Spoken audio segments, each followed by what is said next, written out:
ओम नमः शिवाय।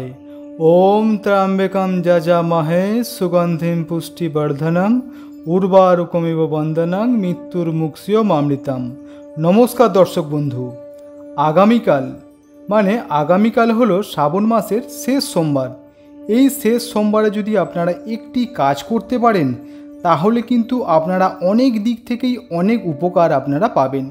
এই ভিডিওটি খুবই আর্জেন্ট ভিডিও, তাই সকলের কাছে আমার অনুরোধ রইল ভিডিওটি সমস্ত মানুষের কাছে শেয়ার করবেন এবং আপনার বন্ধু বান্ধবী আত্মীয় স্বজনের কাছে অবশ্যই এই ভিডিওটি শেয়ার করবেন। এই ভিডিওটি যদি আপনি শেয়ার করতে পারেন তাহলে কিন্তু আপনার এই শেয়ার করা থেকেই অনেক মানুষ অনেক উপকার কিন্তু পাবে। এই ভিডিওতে যেই টোটকাটা বলা হয়েছে এই টোটকাটি যদি আপনারা করতে পারেন তাহলে কিন্তু আপনার পরিবার বড় বড় বিপদ থেকে রক্ষা পাবে, যে কোনো রোগ থেকেই মুক্তি পাবে এবং রোগ আপনার ধারের কাছে কখনোই আসবে না। সব থেকে যেটা বড় জিনিস সেটা হলো ঋণ থেকে আপনারা খুব সহজেই মুক্তি পেয়ে যাবেন। তাই জন্যই বলছি এই ভিডিওটি পুরোটা দেখুন, প্রত্যেকটি কথা প্রত্যেকটি লাইন কিন্তু খুবই ইম্পর্টেন্ট।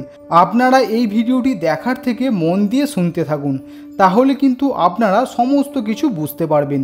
এই ভিডিওতে যেই টোটকাটি বলা হয়েছে এই টোটকাটি কিন্তু সকলেই করতে পারবেন, খুবই সহজ একটি টোটকা।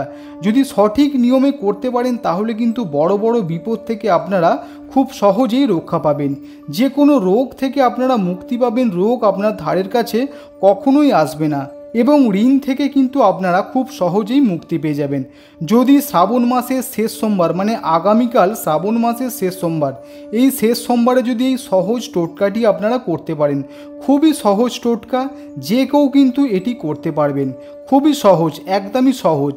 যেসব দর্শক বন্ধু এই চ্যানেলে নতুন, চ্যানেলটি এক্ষুনি সাবস্ক্রাইব করুন এবং পাশে থাকা বেল আইকনটি প্রেস করে অল করে দিন, তাহলে কি হবে এই চ্যানেলের প্রত্যেকটি ভিডিও আপনার কাছে পৌঁছে যাবে। এবার শুরু করছি টোটকা। কি করবেন, এখানে কিন্তু আপনাদেরকে কয়েকটা জিনিস বাজার থেকে নিয়ে চলে আসতে হবে। তার মধ্যে হলো অপরাজিতা ফুল। হ্যাঁ, অপরাজিতা ফুল লাগবে একদম ছোট সাইজের। সব থেকে ছোট যদি আপনি ফুল পান তাহলে কিন্তু অবশ্যই নীল কালারের অপরাজিতা ফুল আপনারা আনবেন। এর সঙ্গে আপনারা আনবেন আকন্দ ফুল, সেটাও কিন্তু খুবই ছোট সাইজের, এবং শুদ্ধ কপুর লাগবে। এই কয়েকটি জিনিস আপনারা প্রথমে আনবেন।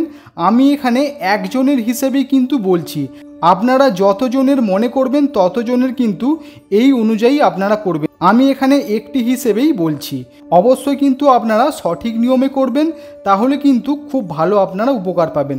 তাহলে কি বললাম, অপরাজিতা ফুল নেবেন খুব ছোট সাইজের, একদম ছোট সাইজের নেবেন, এবং আকন্দ ফুল নেবেন খুবই ছোট সাইজের, একদম ছোট সাইজের নেবেন, এবং শুদ্ধ কপুর কিছুটা লাগবে। ঠিক আছে, এই কয়েকটা জিনিস আপনাদেরকে আনতে হবে।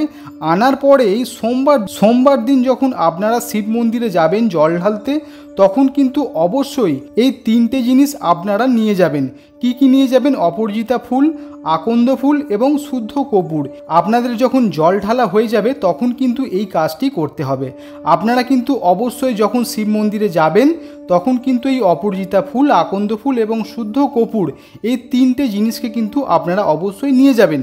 নিয়ে যাওয়ার পরে আপনার ওখানে যখন জল ঢালা কমপ্লিট হয়ে যাবে তারপরে এই তিনটে জিনিস শিবলিঙ্গের উপরে রাখবেন। রাখার পরে ওম নমঃ শিবায় এই মন্ত্রটি 11 বার ওখানে পাঠ করবেন। এই মন্ত্রটি 11 বার বলার পরে কিন্তু এই তিনটে জিনিস আপনারা নিয়ে চলে আসবেন বাড়িতে। এবারে বাড়িতে আসার পরেই কিন্তু আপনাদেরকে আসল কাজটি করতে হবে। কি করবেন, এই তিনটে জিনিসকে আপনারা বাড়িতে রেখে তারপরে কি করবেন, দশকর্মার দোকানে যাবেন, যেখানে ঠাকুর পড়তে সমস্ত জিনিস পাওয়া যায় সেই দোকানে যাবেন। যাওয়ার পরে ওখান থেকে আপনারা মাঝারি সাইজের যে কোনো কবচ আপনারা নিতে পারেন, সেটা তামার হতে পারে এবং পিতলের হতে পারে। যে কোনো কবচ আপনারা আনবেন, একটু মাঝারি সাইজের নেবেন, একদম ছোট সাইজের কিন্তু নেবেন না। কবচটি আনার পরে অপরাজিতা ফুল প্রথমে ওর মধ্যে ঢোকাবেন, তারপরে ঢোকাবেন আকন্দ ফুল, তারপরে কিন্তু সামান্য পরিমাণ শুদ্ধ কপুর আপনারা কিন্তু দেবেন। দেওয়ার পরে কি করবেন, নীল কালারের মোমবাতি দিয়ে ওই কবচটির মুখটাকে আপনাদেরকে বন্ধ করে দিতে হবে, যেন কোনোভাবেই ওর মধ্যে জল না ঢুকতে পারে। শুধুমাত্র এইটুকু কাজটি আপনারা করবেন। তারপর কবচটি যখন রেডি হয়ে যাবে, এই কবচটি কিন্তু আপনাদেরকে সোমবারেই ধারণ করতে হবে। কবচটি যখন আপনারা ধারণ করবেন অবশ্যই কিন্তু মনে রাখবেন লাল কার্ড দিয়ে আপনাদেরকে ধারণ করতে হবে। লাল কালারের কার্ড দিয়ে আপনাদেরকে এই কবচটি ধারণ করতে হবে।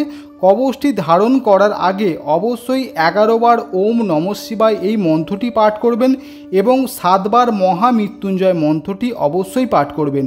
মহামৃত্যুঞ্জয় ওম ত্র্যম্বকম যজামহে সুগন্ধিম পুষ্টিবর্ধনম উর্বারুকমিব বন্দনাং মৃত্যুর্মুক্ষীয়মামৃতাং এই মন্ত্রটি অন্তত 7 বার পাঠ করবেন। পাঠ করার পরে কিন্তু এই কবচটি আপনারা ধারণ করবেন। আপনারা এই কবচটি অবশ্যই গলায় ধারণ করতে পারেন বা হাতে ধারণ করতে পারেন। ছেলেদের হলে ডান হাত এবং মেয়েদের হলে বাম হাত। কেউ কিন্তু এই কবচটি কোমরে ধারণ করবেন না। শুধুমাত্র এইটুকু যদি করতে পারেন তাহলে কিন্তু আপনার পরিবার বড় বড় বিপদ থেকে রক্ষা পাবে এবং যে কোনো রোগ থেকেই মুক্তি। এর সাথে সাথে রোগ আপনার ধারের কাছে আসতে পারবে না। সব থেকে বড় জিনিস হলো ঋণ থেকে আপনারা খুব সহজেই মুক্তি পেয়ে যাবেন। ধন্যবাদ। ভিডিওটি অবশ্যই লাইক করুন, কমেন্ট করুন এবং শেয়ার করে প্রত্যেকটা মানুষের কাছেই পৌঁছে দিন।